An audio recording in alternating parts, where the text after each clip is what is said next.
ദൈവതിരുനാമത്തിന് മഹത്വം ഉണ്ടായിരിക്കട്ടെ. കർത്താവിനാൽ അനുഗ്രഹിക്കപ്പെട്ടവരെ, വിശുദ്ധ കുർബാനയുടെ സമാപന ആശീർവാദത്തിൽ പുരോഹിതർ പറയുന്നു: വത്സല സഹോദരങ്ങളെ, നമ്മുടെ കർത്താവ് യേശു മിശിഹായുടെ പാപപരിഹാരപ്രദമായ പരിശുദ്ധ ബലിപീഠത്തിങ്കൽ നിന്ന് നിങ്ങൾ പ്രാപിച്ചിട്ടുള്ള അനുഗ്രഹങ്ങളോടും യാത്രാഭക്ഷണത്തോടും കൂടെ പരിശുദ്ധ തൃത്വത്തിൻ്റെ കരുണയ്ക്കും കൃപയ്ക്കും വേണ്ടി ഞങ്ങൾ നിങ്ങളെ ഭരമേൽപ്പിക്കുന്ന ഈ സമയത്ത് സമാധാനത്താലെ പോകുവീൻ. ഷേലൂൻ ബശ്ലോമോ. പലപ്പോഴും നമ്മുടെ മനസ്സിൽ ഇത് വിശുദ്ധ കുർബാനയുടെ സമാപന ആശീർവാദമായിട്ട് മാത്രമാണ് കരുതുന്നത്. എന്നാൽ ഓർത്തഡോക്സ് സഭയുടെ പാരമ്പര്യത്തിൽ പ്രേക്ഷിത പ്രവർത്തനത്തിനു വേണ്ടി വിശ്വാസികളെ ദൈവസന്നിധിയിൽ നിന്ന് അയക്കുന്ന വളരെ പ്രധാനപ്പെട്ട സന്ദർഭമാണിത്. സുവിശേഷ പ്രവർത്തനത്തെക്കുറിച്ച്, ദൈവരാജ്യത്തിൻ്റെ പ്രേക്ഷിത പ്രവർത്തനത്തെക്കുറിച്ച് നമ്മുടെ പിതാക്കന്മാർ പഠിപ്പിക്കുന്നത് ആരാധനയിൽ അധിഷ്ഠിതമായി, ആരാധനയിൽ നിന്ന് പ്രചോദനം ലഭിച്ച് സഹോദരവർഗങ്ങളുടെ മുൻപിൽ നാം നിർവഹിക്കുന്ന സേവന പ്രവർത്തനവും മനുഷ്യസ്നേഹത്തോടുകൂടിയുള്ള നമ്മുടെ പ്രവർത്തനവുമാണ് യഥാർത്ഥത്തിലുള്ള പ്രേക്ഷിത പ്രവർത്തനം.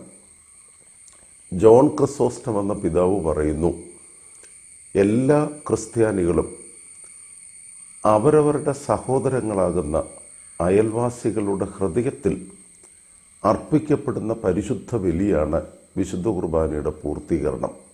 The philanthropy and the services which Christians have to offer the altar of their neighbours heart. യഥാർത്ഥത്തിൽ നമ്മുടെ ജീവിതത്തിൽ പ്രേക്ഷിത പ്രവർത്തനത്തിന് അർത്ഥമുണ്ടാകുന്നതും പ്രേക്ഷിത പ്രവർത്തനത്തിലേക്ക് നമ്മെ വിളിക്കുന്നതും ആരാധനയും അതിനോട് ചേർന്നുള്ള നമ്മുടെ മനുഷ്യ സ്നേഹത്തോടു കൂടിയുള്ള പ്രവർത്തനങ്ങളുമാണ്. പെന്തിക്കോസ്തിക്ക് ശേഷമുള്ള 2-ാം ഞായറാഴ്ച വേദവായനയ്ക്ക് വേണ്ടി ക്രമീകരിച്ചിരിക്കുന്നത് ഓർത്തഡോക്സ് സഭാവിശ്വാസത്തിലെ പ്രേക്ഷിത പ്രവർത്തനത്തിൻ്റെ രീതിശാസ്ത്രം ഓർമ്മിപ്പിക്കുന്ന വേദഭാഗമാണ്. വിശുദ്ധ മത്തായിയുടെ സുവിശേഷം 10-ാം അധ്യായം 5 മുതൽ 15 വരെയുള്ള വാക്യങ്ങൾ. വിശുദ്ധ മത്തായിയുടെ സുവിശേഷം 10-ാം അധ്യായം 5 മുതൽ 15 വരെയുള്ള വാക്യങ്ങൾ. യേശുക്രിസ്തു തൻ്റെ ശിഷ്യന്മാരെ, 12 അപ്പോസ്തലന്മാരെ പ്രേക്ഷിത പ്രവർത്തനത്തിനു വേണ്ടി അയക്കുന്നു. കർത്താവ് അവരോട് പറയുന്നു, ജാതികളുടെ അടുക്കൽ പോകരുത്, ശമര്യരുടെ പട്ടണത്തിൽ പ്രവേശിക്കരുത്, ഇസ്രായേൽ ഗൃഹത്തിലെ കാണാതെ പോയ ആടുകളുടെ അരികിലേക്ക് നിങ്ങൾ പോകണം. ആ കൂട്ടത്തിൽ ഓർമ്മിപ്പിക്കുന്നു, നിങ്ങൾ പോകുമ്പോൾ മടിശീലയിൽ പൊന്നും വെള്ളിയും ചെമ്പും വേണ്ട. അതുപോലെ തന്നെ വഴിക്ക് പൊക്കണവും 2 ഉടുപ്പും ചെരുപ്പും വടിയും വേണ്ട. വേലക്കാരൻ തൻ്റെ കൂലിക്ക് യോഗ്യനാണ്. അതോട് ചേർത്ത് തന്നെ ഓർമ്മിപ്പിക്കുകയാണ്, നിങ്ങൾ ദൈവരാജ്യം സമീപിച്ചിരിക്കുന്നു, സ്വർഗരാജ്യം സമീപിച്ചിരിക്കുന്നു എന്ന് പ്രസംഗിക്കണം. രോഗികളെ സുഖപ്പെടുത്തണം, മരിച്ചവരെ ഉയർപ്പിക്കണം, കുഷ്ഠരോഗികളെ സൗഖ്യമാക്കണം. സൗജന്യമായി നിങ്ങൾക്ക് ലഭിച്ചത് സൗജന്യമായി നൽകണം. ഒരു ഗ്രാമത്തിലോ പട്ടണത്തിലോ ചെന്നാൽ അവിടെ യോഗ്യനാരെന്ന് അന്വേഷിച്ച് നിങ്ങൾ പുറപ്പെടുവോളും ആ ഭവനത്തിൽ തന്നെ താമസിക്കണം. നിങ്ങൾ ആ ഭവനത്തിന് സമാധാനം നൽകണം. ഭവനമോ പട്ടണമോ നിങ്ങളെ സ്വീകരിക്കുന്നില്ലെങ്കിൽ നിങ്ങൾ തിരികെ പോരുമ്പോൾ കാലിലെ പൊടി തട്ടിക്കളയണം സാക്ഷ്യത്തിനു വേണ്ടി. എന്താണ് ഈ വേദഭാഗം ഓർമ്മിപ്പിക്കുന്ന പ്രത്യേകിച്ച് സഭയുടെ പ്രേക്ഷിത പ്രവർത്തനത്തിൻ്റെ ശൈലിയും രീതിശാസ്ത്രവും? ഒന്നാമത്, ഈ വേദഭാഗം പഠിപ്പിക്കുന്നത് കർത്താവ് ശിഷ്യന്മാരോട് പറയുന്നു, നിങ്ങൾ ജാതികളുടെ അടുക്കൽ പോകരുത്, ശമര്യരുടെ പട്ടണത്തിൽ പ്രവേശിക്കരുത്, ഇസ്രായേൽ ഗൃഹത്തിലെ കാണാതെ പോയ ആടുകളുടെ അരികിലേക്ക് പോകണം. ഈ വേദഭാഗം വായിക്കുമ്പോൾ നമ്മുടെ മനസ്സിലേക്ക് കടന്നു വരും, യഹൂദന്മാരുടെ രക്ഷ മാത്രമേ യേശുക്രിസ്തു കരുതിയിരുന്നുള്ളൂ. എന്നാൽ ഈ വേദഭാഗത്തിൻ്റെ സൂക്ഷ്മ പഠനം നമുക്ക് നൽകുന്നത് യേശുക്രിസ്തുവിൻ്റെ രക്ഷാകരമായ ദൗത്യം അത് കേവലം യഹൂദന്മാർക്ക് വേണ്ടി മാത്രമല്ല, സർവ്വലോകത്തിനും ഉണ്ടാകുവാനുള്ള മഹാസന്തോഷമാണ് ക്രിസ്തുവിൻ്റെ ജനനം. കർത്താവിൻ്റെ ഇഹലോകവാസത്തിലെ പ്രവർത്തനത്തിൽ യേശുക്രിസ്തു ശമര്യരെയും വിജാതീയരെയുമെല്ലാം ദൈവത്തിൻ്റെ മക്കളായി കരുതുന്നു. യഹൂദന്മാരുടെ മതവിദ്വേഷമോ ജാതി സ്പർദ്ധയോ അല്പം പോലും യേശുക്രിസ്തുവിനെ സ്പർശിച്ചിട്ടില്ല. പിന്നെ എന്തിനാണ് കർത്താവ് ശിഷ്യന്മാരോട് നിങ്ങൾ ജാതികളുടെ അടുക്കൽ പോകരുത്, ശമര്യരുടെ പട്ടണത്തിൽ പ്രവേശിക്കരുത് എന്ന് പറഞ്ഞത്? ഇവിടെ പിതാക്കന്മാർ ദർശിക്കുന്നത് ശിഷ്യന്മാരെ പ്രേക്ഷിത പ്രവർത്തനത്തിൻ്റെ പ്രഥമ പടിയിലേക്ക് കർത്താവ് പരിശീലിപ്പിക്കുകയാണ്.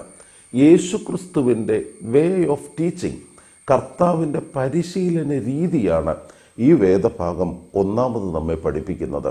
കാരണം ശമര്യരും വിജാതീയരുമൊക്കെ സുവിശേഷം സ്വീകരിപ്പാൻ യഹൂദരെക്കായിലും താല്പര്യത്തോടെ സുവിശേഷം സ്വീകരിപ്പാൻ സാധ്യതയുണ്ട്.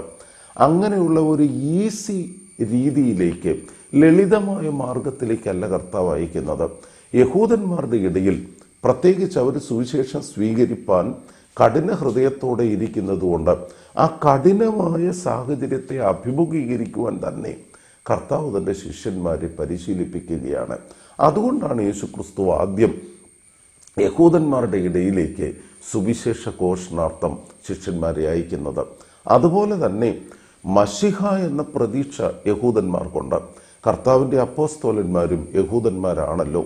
അതുകൊണ്ട് താൻ യഥാർത്ഥത്തിൽ യഹൂദൻ്റെ പ്രതീക്ഷയായ മശിഹ ആകുന്നു എന്നുള്ള ബോധ്യം അത് ശിഷ്യന്മാർക്ക് ലഭിക്കത്തക്ക രീതിയിലൂടെയാണ് യേശുക്രിസ്തു പ്രേക്ഷിത പ്രവർത്തനത്തിൻ്റെ പ്രഥമ പടിയായി യഹൂദന്മാരുടെ മധ്യയിലേക്ക് ശിഷ്യന്മാരെ അയക്കുന്നത്. കർത്താവിന് വിജാതീയരോടോ പ്രപഞ്ചം മുഴുവനോടുമുള്ള മറ്റ് മനുഷ്യരോടുള്ള സ്നേഹം കുറയ്ക്കുന്ന ഒരു സാഹചര്യം ഇവിടെ ദർശിക്കുവാൻ സാധിക്കത്തില്ല. നാം ഇവിടെ ഓർക്കേണ്ടത് കർത്താവ് തിരഞ്ഞെടുത്ത ശിഷ്യന്മാർ, ആ ശിഷ്യന്മാർക്ക് ലഭിക്കുന്ന നിയോഗം, വിളിയും നിയോഗവുമാണ് യഥാർത്ഥത്തിൽ പ്രേക്ഷിത പ്രവർത്തനത്തിൻ്റെ അടിസ്ഥാനം.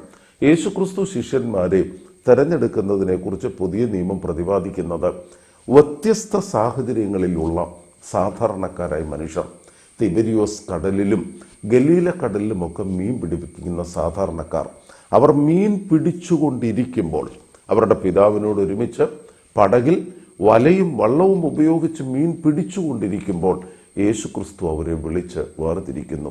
അവർ പിതാവിനെ ഉപേക്ഷിക്കുന്നു, വലയും വള്ളവും ഉപേക്ഷിക്കുന്നു. ഉടനെ യേശു തന്നെ അനുധാവനം ചെയ്യുന്നു. അതുപോലെ തന്നെയാണ് ചുങ്കം പിരിച്ചുകൊണ്ടിരിക്കുന്ന മനുഷ്യൻ. ചുങ്കക്കാരൻ മത്തായിയുടെ തെരഞ്ഞെടുപ്പിനെ കുറിച്ച് പറയുന്നത്, അദ്ദേഹം ചുങ്കം പിരിച്ചുകൊണ്ടിരിക്കുന്ന സമയത്ത് കർത്താവ് അവനെ വിളിക്കുന്നു. ഏത് മനുഷ്യൻ്റെയും അവൻ ഏത് ജീവിത സാഹചര്യത്തിലാണെങ്കിലും belong to the lowest strata in the society, സമൂഹത്തിൻ്റെ ഏത് താഴേക്കിടയിലുള്ള ആളാണെങ്കിലും കർത്താവ് അവനെ വിളിക്കുന്നു. ആ വിളിയുടെ ശക്തി വലുതാണ്. നമുക്കറിയാം, ചന്തയിലൊക്കെ ചുങ്കം പിരിക്കുന്നവർ, അവരുടെ രൗദ്രമായ മുഖഭാവം, അവരുടെ ജീവിത ശൈലി, ഇതൊക്കെ സമൂഹത്തിൽ ആരും അംഗീകരിക്കുന്നതല്ല. യേശുക്രിസ്തുവിനെ കുറിച്ചുള്ള പരാതി തന്നെ അവൻ ചുങ്കക്കാരുടെയും പാപികളുടെയും സ്നേഹിതൻ എന്നായിരുന്നുവല്ലോ. യഥാർത്ഥത്തിൽ അങ്ങനെ സമൂഹത്തിൻ്റെ താഴേക്കിടയിലുള്ള മനുഷ്യർ അവരുടെ തിന്മപ്പെട്ട ജീവിതത്തിൻ്റെ നടുവിൽ അവർ വളരെ ശക്തിയോടെ തിന്മയിൽ ഇടപഴകി ജീവിക്കുന്ന സാഹചര്യത്തിലാണ് യേശുക്രിസ്തു വിളിക്കുന്നത്. അപ്പോൾ ആ വിളിയെക്കുറിച്ച് പിതാക്കന്മാർ പറയുന്നത്, വിളിച്ചവൻ്റെ ശക്തി, യേശുക്രിസ്തുവിൻ്റെ ശക്തിയാണ്, ദൈവികമായ ശക്തിയാണ് തന്നെ അനുധാവനം ചെയ്യുവാൻ ഈ ശിഷ്യന്മാരെ പ്രേരിപ്പിച്ചത്. അതുപോലെ തന്നെ അവർ പ്രവർത്തന നിരതരായിരിക്കുന്ന സമയത്ത് മറ്റൊന്നും ആലോചിക്കാതെ യേശുക്രിസ്തുവിനെ അനുധാവനം ചെയ്യുന്നത് അത്രമാത്രം അവർ യേശുക്രിസ്തുവിനെ അനുസരിച്ചു. വിളിച്ചവൻ്റെ ശക്തിയും വിളിക്കപ്പെട്ടവരുടെ അനുസരണവും. ഞാനത് ഒരിക്കൽ കൂടി പറയുന്നു, വിളിച്ചവൻ്റെ ശക്തിയും വിളിക്കപ്പെട്ടവരുടെ അനുസരണവും, അതാണ് പ്രേക്ഷിത പ്രവർത്തനത്തിൻ്റെ അടിസ്ഥാനം. നമ്മുടെ ശുശ്രൂഷകളിലും നാം ആയിരിക്കുന്ന മേഖലകളിലെ ദൈവിക പ്രവർത്തനങ്ങളുടെയും കാതലായ പ്രേരക ശക്തി, നമ്മെ വിളിച്ച ദൈവത്തിൻ്റെ ശക്തിയെക്കുറിച്ച്, ആ കൃപയെക്കുറിച്ച് നമുക്ക് ബോധ്യം വരണം. ആ ദൈവത്തോടുള്ള നമ്മുടെ അനുസരണമാണ് യഥാർത്ഥത്തിൽ നമ്മെ ഈ ശുശ്രൂഷയ്ക്ക് പ്രാപ്തരാക്കി തീർക്കുന്നത്. അതുകൊണ്ട് യേശുക്രിസ്തു തൻ്റെ പരിശീലനം, ശിഷ്യന്മാരെയുള്ള പരിശീലനം നിർവഹിക്കുവാനും മശിഹായെക്കുറിച്ചുള്ള പ്രതീക്ഷ അവരുടെ മനസ്സിൽ താനാകുന്നു മശിഹ എന്നുള്ള ബോധ്യം അവരുടെ മനസ്സിൽ വരുന്നതിനും വേണ്ടി ജാതികളുടെ ഇടയിൽ പോകാതെ, ശമര്യരുടെ പട്ടണത്തിൽ കടക്കാതെ യഹൂദന്മാരുടെ ഇടയിലേക്ക് കർത്താവ് തൻ്റെ ശിഷ്യന്മാരെ അയക്കുന്നു. രണ്ടാമത്, പ്രേക്ഷിത പ്രവർത്തനത്തിൻ്റെ ശൈലിയും രീതിശാസ്ത്രവും മനോഹരമായി വ്യക്തമാക്കുന്നതാണ് രണ്ടാം ഭാഗം. യേശുക്രിസ്തു പറയുന്നു, സ്വർഗരാജ്യം സമീപിച്ചിരിക്കുന്നു എന്ന് പ്രസംഗിക്കണം. ആ കൂട്ടത്തിൽ ഓർമ്മിപ്പിക്കുന്നു, രോഗികളെ സൗഖ്യമാക്കണം, മരിച്ചവരെ ഉയർപ്പിക്കണം, കുഷ്ഠരോഗികളെ സുഖപ്പെടുത്തണം, ഭൂതഗ്രസ്തരുടെ ഭൂതത്തെ മാറ്റിക്കൊടുക്കണം. ശിഷ്യന്മാർ എത്ര ഭാഗ്യവാന്മാരാണ്. നമ്മൾ ഓർക്കണം, അനുഗ്രഹിക്കപ്പെട്ട ശുശ്രൂഷയ്ക്ക് വേണ്ടി കർത്താവ് ശിഷ്യന്മാരെ അയക്കുന്നു. അവർക്ക് വലിയ കഷ്ടതകളും ദുരിതങ്ങളുമൊക്കെ അഭിമുഖീകരിക്കേണ്ടി വരുമെന്ന് അടുത്ത ഭാഗത്തിൽ വിശുദ്ധ മത്തായിയുടെ സുവിശേഷം 10-ാം അധ്യായം 15 മുതലുള്ള വാക്യങ്ങളിൽ പറയുന്നുണ്ട്. നിങ്ങൾ പീഡിപ്പിക്കപ്പെടും, അതുപോലെ തന്നെ അധികാരികളുടെ മുൻപാകെ നിങ്ങൾ നിൽക്കേണ്ടി വരും, എൻ്റെ നിമിത്തം സകല ഉപദ്രവങ്ങളും നിങ്ങൾ സ്വീകരിക്കും. ഉപദ്രവങ്ങൾ സ്വീകരിക്കും എന്ന് കർത്താവ് അവരോട് പറയുന്നുവെങ്കിലും അവരെ ഭരമേൽപ്പിച്ചിരിക്കുന്നത് സ്വർഗീയ നൽവരങ്ങൾ കൊണ്ടും അനുഗ്രഹങ്ങൾ കൊണ്ടുമാണ്. അവർ പ്രസംഗിക്കുന്നത് സ്വർഗരാജ്യം സമീപിച്ചിരിക്കുന്നു എന്നാണ്. അവരെ ഭരമേൽപ്പിച്ചിരിക്കുന്നത് അനുഗ്രഹത്തിൻ്റെ ശുശ്രൂഷയാണ്. ശാപവാക്കുകളോ ദുഃഖങ്ങളെക്കുറിച്ചോ നിരാശയെക്കുറിച്ചോ അല്ല അവർ പറയുന്നത്. ദൈവരാജ്യം സമീപിച്ചിരിക്കുന്നു. അവർ ചെയ്യുന്ന പ്രവൃത്തി രോഗികളെ സുഖപ്പെടുത്തുന്നു, മരിച്ചവരെ ഉയർപ്പിക്കുന്നു, കുഷ്ഠരോഗിയെ സൗഖ്യമാക്കുന്നു, ഭൂതഗ്രസ്തരെ സൗഖ്യപ്പെടുത്തുന്നു. സഹോദരങ്ങളെ, കർത്താവ് ശിഷ്യന്മാരെ അയച്ചത് പ്രഘോഷകരും അതുപോലെ തന്നെ ശുശ്രൂഷകരുമായിട്ടാണ്. ടീച്ചേഴ്സ് ആൻഡ് ഫിസിഷ്യൻസ് എന്ന് നമ്മുടെ പിതാക്കന്മാർ പറയും. He send them as teachers and physicians. ശുശ്രൂഷകരും അല്ലെ വൈദ്യരും അതുപോലെ തന്നെ പ്രഘോഷകരുമായി കർത്താവ് ശിഷ്യന്മാരെ അയക്കുന്നു. ഈ ശിഷ്യന്മാരോട് യേശുക്രിസ്തു പ്രേക്ഷിത പ്രവർത്തനത്തിൻ്റെ രീതിശാസ്ത്രമായി പറയുന്നു, നിങ്ങൾ സൗജന്യമായി നിങ്ങൾക്ക് ലഭിച്ചതാണ്, സൗജന്യമായി നൽകണം. അതുപോലെ തന്നെ പറയുകയാണ്, വഴിയിൽ നിങ്ങളെ പൊക്കണം എടുക്കണ്ട, യഥാർത്ഥത്തിൽ ആഹാരത്തിന് വേണ്ടി ഒന്നും കരുതണ്ട, രണ്ടുടുപ്പും ചെരുപ്പും വടിയും അരുത്. അപ്പം നമുക്ക് തോന്നിയേക്കാം, യേശുക്രിസ്തു ഒരു ദാരിദ്ര്യത്തിലേക്കാണോ ഈ ശിഷ്യന്മാരെ ക്ഷണിക്കുന്നത്? ഒരിക്കലും കർത്താവ് ശിഷ്യന്മാരെ ക്ഷണിക്കുന്നത് ദാരിദ്ര്യത്തിലേക്കല്ല. ദൈവീക സമ്പന്നത കൊണ്ട് അവർ നിറഞ്ഞിരിക്കുന്നു. വൈദികരുടെ ശവസംസ്കാര ശുശ്രൂഷയിൽ 6-ാം ശുശ്രൂഷയിൽ ഒരു പുരോഹിതനെ കുറിച്ച് പറയുമ്പോൾ ഇങ്ങനെ പറയുന്നുണ്ട്, ഒട്ടധികം പേരെ ധനവാനാക്കിയ ധനരഹിതൻ. ഒട്ടധികം പേരെ ധനവാനാക്കിയ ധനരഹിതൻ. കാര്യം, നൽവരങ്ങളാൽ സമ്പന്നൻ, എന്നാൽ ഭൗതിക സുഖങ്ങളുടെ കാഴ്ചപ്പാടിലും ഭൗതിക നേട്ടത്തിലും ദാരിദ്ര്യം അനുഭവിക്കുന്നു. ലളിത ജീവിതത്തിലൂടെയുള്ള പ്രേക്ഷിത പ്രവർത്തനത്തിൻ്റെ രീതിശാസ്ത്രം കർത്താവ് വ്യക്തമാക്കുകയാണ്. ഇവിടെ നമ്മൾ ഓർക്കേണ്ട വളരെ പ്രധാനപ്പെട്ട, യേശുക്രിസ്തു ഒരിക്കലും കൈവിട്ടുകൊണ്ടുള്ള അല്ലെങ്കിൽ തൻ്റെ ശിഷ്യന്മാരെ കരുതാത്ത ഒരു ജീവിത ശൈലിയല്ല പഠിപ്പിക്കുന്നത്. മറിച്ച് അവർ ഭൗതികമായി ഒന്നും കരുതണ്ട, അതേസമയം ദൈവം അവരെ കരുതിക്കൊള്ളും. ഡിവൈൻ പ്രോവിഡൻസിനെ കുറിച്ച് കർത്താവ് വളരെ വ്യക്തമായി പഠിപ്പിക്കുകയായിരുന്നു. ഉൽപ്പത്തി പുസ്തകം 14-ാം അധ്യായം 22-ാം വാക്യത്തിൽ അബ്രാം സോദോം രാജാവിനോട് ഒരുമിച്ച് ശീനാർ രാജാവിനെതിരെ യുദ്ധം ചെയ്ത് തൻ്റെ സഹോദരപുത്രനായ ലോത്തിനെയും അവൻ്റെ സമ്പത്തിനെയും ഒക്കെ വീണ്ടെടുത്തുകൊണ്ട് തിരികെ വരുമ്പോൾ ആ സന്ദർഭത്തിലാണ് മൽക്കീസദേക്ക് അപ്പവീഞ്ഞുകളോടെ അബ്രാമിനെ എതിരേറ്റ് അനുഗ്രഹിക്കുന്നത്. സോദോം രാജാവ് അബ്രാമിനോട് പറയുന്ന ഒരു വാക്യം 22-ാമത്തെ വാക്യത്തിലുണ്ട്. ഉൽപ്പത്തി പുസ്തകം 14-ാം അധ്യായം 22-ാം വാക്യം.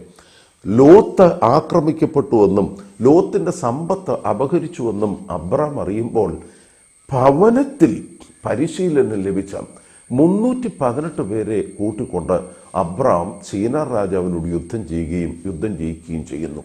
സോദോം രാജാവ് അബ്രാമിനെ കണ്ട് അദ്ദേഹത്തോട് പറയുന്നത്, ആളുകളെ എനിക്ക് നീ തരിക, സമ്പത്ത് നീ എടുത്തുകൊള്ളുക. ആളുകളെ എനിക്ക് തരിക, സമ്പത്ത് നീ എടുത്തുകൊള്ളുക. ആ സമയത്ത് അബ്രാം പിതാവ് സോദോം രാജാവിനോട് പറയുന്നു, ഒരു ചരടാകട്ടെ, ചെരുപ്പിൻ്റെ വാറാകട്ടെ, നിനക്കുള്ളതിൽ നിന്നൊന്നും എനിക്ക് വേണ്ട. അതിന് അബ്രാം പറയുന്ന ന്യായീകരണം, അബ്രാമിനെ സമ്പന്നനാക്കിയത് സോദോം രാജാവാണെന്ന് ചരിത്രം പറയരുത്. അബ്രാമിനെ സമ്പന്നനാക്കിയത് സോദോം രാജാവാണെന്ന് ചരിത്രം പറയരുത്. അതുകൊണ്ട് നിന്റെ ഒരു ചരടാകട്ടെ, ചെരുപ്പിൻ്റെ വാറാകട്ടെ, ഒന്നും എനിക്ക് വേണ്ട. സഹോദരങ്ങളെ, യഥാർത്ഥത്തിൽ സമ്പന്നതയുടെ മനോഹര മുഖം ഇവിടെ അബ്രഹാം പിതാവ് നമ്മെ പഠിപ്പിക്കുകയാണ്. കർത്താവ് തൻ്റെ ശിഷ്യന്മാരെയും പഠിപ്പിക്കുന്നത് ഇത് തന്നെയാണ്. അവരെ കരുതുന്നത്, അവരെ ദൈവീക സമ്പന്നരാക്കുന്നത് യഥാർത്ഥത്തിൽ സർവശക്തനായ ദൈവമാണ്. ഭൗതികമായ കുറവുകളും ഭൗതികമായ ദാരിദ്ര്യവും വന്നേക്കാം, എന്നാൽ ദൈവീക നൽവരങ്ങളാൽ സമ്പന്നരാണ് യഥാർത്ഥ സുവിശേഷ പ്രവർത്തകർ. പ്രേഷിത പ്രവർത്തനത്തിൻ്റെ ദൈവരാജ്യ ശുശ്രൂഷയുടെ അടിസ്ഥാനവും ഇത് തന്നെയാണ്. നമ്മുടെ പാരമ്പര്യത്തിൽ വളരെ പ്രധാനപ്പെട്ട മറ്റൊരാശയം ഇവിടെ ഉണ്ട്. നമ്മുടെ പാരമ്പര്യത്തിൽ പൗരോഹിത്യ ശുശ്രൂഷയുടെ പ്രഥമ പടി എന്ന് പറഞ്ഞാൽ പൂർണ്ണ ഷമ്മാശന് മുൻപുള്ള പൗരോഹിത്യ പദവികളെക്കുറിച്ച് പറയുമ്പം ഒന്നാമത്തെ പദവി ഹൈംനോ, വിശ്വാസി എന്നർത്ഥം വരുന്ന ഒന്നാം പദവിയെക്കുറിച്ച് പറയും. വിശുദ്ധ മാമോദീസായിലൂടെ പ്രത്യേകാൽ മോറോൻ അഭിഷേകത്തിലൂടെ നാം എല്ലാവരും ആ വൈദിക പദവിയിലേക്ക്, പൗരോഹിത്യത്തിൻ്റെ പൊതു പദവിയിലേക്ക് വരുന്നു. എന്നാൽ രണ്ടാമത്തെ ഈ പൂർണ്ണ ഷമ്മാശന് മുൻപുള്ള പദവിയിൽ രണ്ടാമത്തെ പദവിയായിട്ട് പറയുന്നത് മൗമിയോനോ എന്ന പദവിയാണ്. മൗമിയോനോ എന്ന പദവി ഇന്ന് നിലനിൽക്കുന്നില്ല. പഴയ പാരമ്പര്യത്തിൽ നിലനിൽക്കുന്നതായി പരിശുദ്ധ യുസ്തീനോസും അതുപോലെ തന്നെ അന്ത്യോക്യയിലെ മോർ തെയോഫിലോസും പിതാവായ ഒറിഗനും തെർത്തുല്യനുമെല്ലാം ഈ സ്ഥാനത്തെക്കുറിച്ച് പറയുന്നുണ്ട്. അവരുടെ പ്രധാന ചുമതല എന്ന് പറയുന്നത് വൺ ഹു അഡ്മിനിസ്ട്രേറ്റ്സ് ആൻ ഓത്ത്, ഒരു പ്രതിജ്ഞ അഡ്മിനിസ്ട്രേറ്റ് ചെയ്യുന്നവർ. അതുപോലെ തന്നെ ആൻ എക്സോർസിസ്റ്റ് എന്ന് പറഞ്ഞാൽ അർത്ഥം ഭൂതങ്ങളെ പുറത്താക്കുന്നവൻ. അതുപോലെ തന്നെ പ്രതിജ്ഞ ചൊല്ലിക്കൊടുത്ത് പ്രതിജ്ഞയിൽ വിശ്വാസത്തിൽ ഉറപ്പിക്കുന്നവൻ. വിശുദ്ധ മാമോദീസായിൽ വിശ്വാസ ഏറ്റുപറയുന്ന സാഹചര്യവും അതുപോലെ തന്നെ പ്രയർ ഓഫ് എക്സോസിസവും ഈ മൗമിയോനോ നിർവഹിച്ചതായി നമ്മുടെ പാരമ്പര്യത്തിൽ പറയുന്നുണ്ട്. അപ്പോൾ പിതാക്കന്മാർ പറയുന്ന വളരെ ഗൗരവമുള്ള ഒരു വ്യാഖ്യാനം, അത് നിങ്ങൾ ശ്രദ്ധിക്കണം. യഥാർത്ഥത്തിൽ യേശുക്രിസ്തു പൗരോഹിത്യത്തിൻ്റെ പ്രഥമ പടിയിലേക്ക് ഈ ശിഷ്യന്മാരെ വിളിക്കുകയും അതിനുവേണ്ടി അവരെ അയക്കുകയും ചെയ്യുകയാണ്. അതുകൊണ്ടാണ് ഭൂതങ്ങളെ പുറത്താക്കുവീൻ, രോഗികളെ സൗഖ്യമാക്കുവീൻ, മരിച്ചവരെ ഉയർപ്പിപ്പീൻ, സ്വർഗരാജ്യം സമീപിച്ചിരിക്കുന്നുവെന്ന് പ്രഘോഷിപ്പീൻ. നമ്മുടെ പാരമ്പര്യത്തിൽ പൗരോഹിത്യ ശുശ്രൂഷയും പ്രേഷിത പ്രവർത്തനവും തമ്മിൽ വേർപിരിക്കുന്നില്ല. യഥാർത്ഥത്തിൽ പലപ്പോഴും മിഷണറി പ്രവർത്തനമെന്ന് കേൾക്കുമ്പം ഭാരതത്തിലെ ക്രിസ്ത്യാനികളായ നമ്മുടെ മനസ്സിൽ പോർട്ടുഗീസുകാരുടെ വരവും അതിനുശേഷം വന്ന കൊളോണിയൽ മിഷണറി പ്രവർത്തനമാണ് നമ്മുടെ മനസ്സിൽ നിറഞ്ഞു നിൽക്കുന്നത്. അധികാരവും പണവും ഉപയോഗിച്ചുകൊണ്ട് നടത്തുന്ന മതപരിവർത്തനം അതല്ല ക്രൈസ്തവ സഭയുടെ പ്രേഷിത പ്രവർത്തനം. നമുക്കറിയാവുന്നതുപോലെ കുഞ്ഞുങ്ങളെ കൊണ്ട് കുരിശുദ്ധം നയിക്കുകയും അങ്ങനെ പിടിച്ചെടുക്കുന്ന അതുപോലെ തന്നെ കീഴ്പ്പെടുത്തുന്ന അധികാരത്തിൻ്റെയും പണത്തിൻ്റെയും പ്രവർത്തനമല്ല പ്രേഷിത പ്രവർത്തനം. നമ്മെ സംബന്ധിച്ച് പ്രേഷിത പ്രവർത്തനം എന്ന് പറയുന്നത് യഥാർത്ഥത്തിൽ ആരാധനയിലൂടെ ലഭിക്കുന്ന പ്രചോദനവും ആ ആരാധനയിലൂടെ സമൂഹത്തിൽ നിർവഹിക്കുന്ന ശുശ്രൂഷയും സാക്ഷ്യ ജീവിതവുമാണ്. അയോൺ ബ്രയ എന്ന് പറയുന്ന ഒരു റുമേനിയൻ ഓർത്തഡോക്സ് പുരോഹിതൻ, അദ്ദേഹത്തിൻ്റെ വളരെ പ്രചാരം ലഭിച്ചിട്ടുള്ളൊരു പുസ്തകമാണ് liturgy after the liturgy. Liturgy after the liturgy എന്ന് പറഞ്ഞാൽ അവിടെയാണ് യഥാർത്ഥത്തിൽ നമ്മുടെ പ്രേഷിത പ്രവർത്തനത്തിൻ്റെ നല്ല ശൈലി. ഇത് പിതാവായ ജോൺ ക്രിസോസ്റ്റവും നമ്മുടെ സുറിയാനി പിതാക്കന്മാരുമൊക്കെ വ്യത്യസ്ത ആശയത്തിൽ വളരെ മുന്നമേ വിശദീകരിച്ചു ഒന്നാണ്.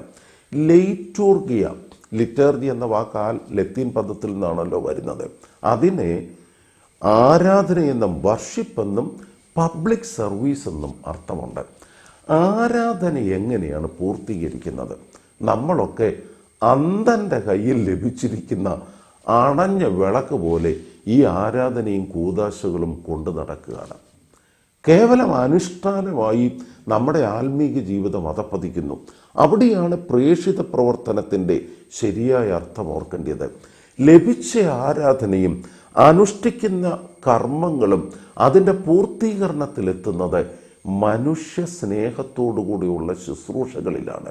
അതുകൊണ്ടാണ് തെശുമെശുത്ത എന്നാണ് ആരാധനയെക്കുറിച്ച് ഓർമ്മിപ്പിക്കുന്നത്. തെശുമെശുത്തായിക്കും രണ്ടർത്ഥമുണ്ട്, ആരാധനയെന്നും ശുശ്രൂഷയെന്നും. ശാമേഷ് എന്ന ശുശ്രൂഷ പദത്തിൽ നിന്നാണ് തെശുമെസ്ത ഉണ്ടായത്. അവിടെയാണ് നിങ്ങൾ സമാധാനത്തോടെ പോകുവീൻ എന്നുള്ള സമാപന സന്ദേശം എന്ന് പറയുന്നത്. സമൂഹത്തിലേക്ക് ഇറങ്ങി സഹോദരങ്ങളുടെ വേദന അനുഭവിക്കുന്നവരുടെ ഹൃദയമാകുന്ന രണ്ടാമത്തെ ത്രോണോസിൽ അവരെ ശുശ്രൂഷിച്ചുകൊണ്ട് അർപ്പിക്കപ്പെടുന്ന മനോഹര ബലി, അതാണ് ലിറ്റർജി ആഫ്റ്റർ ദി ലിറ്റർജി. ഒന്നാമത്തെ ലിറ്റർജി വിശുദ്ധ കുർബാന ത്രോണോസിന്മേൽ അർപ്പിക്കപ്പെടുന്നതാണെങ്കിൽ, പ്രതിദിന ആരാധനയാണെങ്കിൽ, ഉപവാസവും പ്രാർത്ഥനയുമാണെങ്കിൽ, രണ്ടാമത്തെ ലിറ്റർജി മനുഷ്യ സ്നേഹത്തോടുകൂടിയുള്ള ശുശ്രൂഷയാണ്. ഞാൻ വിശന്നിരുന്നു, നിങ്ങൾ എനിക്ക് ഭക്ഷണം തന്നു. ഞാൻ രോഗിയായിരുന്നു, നിങ്ങൾ എന്നെ സന്ദർശിച്ചു. ഞാൻ തടവിലായിരുന്നു, നിങ്ങൾ എന്നെ വന്നു കണ്ടു. എൻ്റെ ഈ എളിയ സഹോദരന് നിങ്ങൾ ചെയ്യുന്നതെല്ലാം എനിക്ക് ചെയ്യുന്നു. സഹോദരങ്ങളെ, യഥാർത്ഥത്തിൽ ശുശ്രൂഷയും ആരാധനയും സമഗ്രമായി സമുന്നയിക്കുന്നിടത്താണ് ഓർത്തഡോക്സ് സഭയുടെ പ്രേക്ഷിത പ്രവർത്തനം പൂർണ്ണമായി തീരുന്നത്. അതിനുവേണ്ടി വിളിച്ചു വേർതിരിക്കപ്പെട്ട അയക്കപ്പെട്ടവരാണ് ഞാനും നിങ്ങളും. നമ്മൾ ഓർക്കണം, ആന്തരിക വ്യതിയാനമില്ലാത്ത കർമ്മങ്ങൾ കേവലം അനുഷ്ഠാനമായി അധപതിക്കും. അനുഷ്ഠാന പ്രാധാന്യം നമ്മുടെ ആധ്യാത്മികതയിലുണ്ട്. എന്നാൽ അനുഷ്ഠാനങ്ങൾ ആന്തരിക വ്യതിയാനത്തിലേക്ക് നയിക്കണം. ആന്തരിക വ്യതിയാനമുള്ള മനുഷ്യരാണ് സമൂഹത്തിൽ സാക്ഷ്യം നൽകുന്നത്. അവർ സമൂഹത്തിന് രൂപാന്തരം നിർവഹിക്കും. അതുകൊണ്ട് ശേലൂൻ ബശലോമോ എന്ന് പറഞ്ഞ് സമാധാനത്തോടെ പോവുക എന്ന് പറഞ്ഞ് നമ്മെ അയക്കുന്നത് ആന്തരിക വ്യതിയാനമുള്ളവരായി ലഭിച്ച, നിർവഹിച്ച അനുഷ്ഠാനത്തിൽ നിന്ന് ലഭിച്ച ആത്മീക ശക്തിയോടെ സമൂഹത്തിൻ്റെ രൂപാന്തരത്തിന് വേണ്ടി സാക്ഷ്യമുള്ള ജീവിതം നമ്മൾ നിർവഹിക്കണം.